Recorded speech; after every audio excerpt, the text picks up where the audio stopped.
Hello and welcome back. It's Mary Jacob here, Real Estate Gal with Coldwell Banker. First off, I want to start by saying Happy New Year's. As we begin the new year, it's a good time to look at what your real estate goals are for this coming year.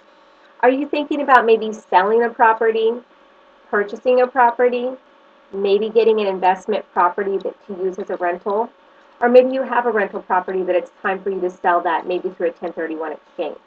Either way, I'm here to help you.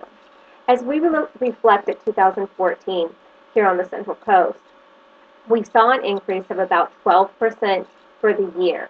That equaling out to about a 1% increase for a month. We saw interest rates still very low. However, we did see a little fluctuation there.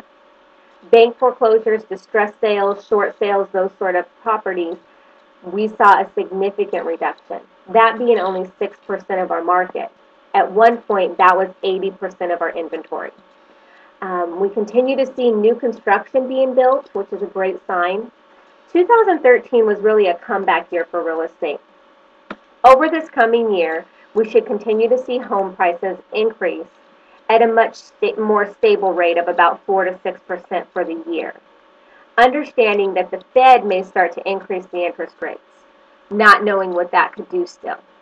If you would like to sit down with me and review your real estate goals for 2014, please give me a call or send me an email. It's Mary Jacob, 805-714-5973, or you can email me at maryjacob.realestate@yahoo.com. Thanks again. I look forward to working with you this year.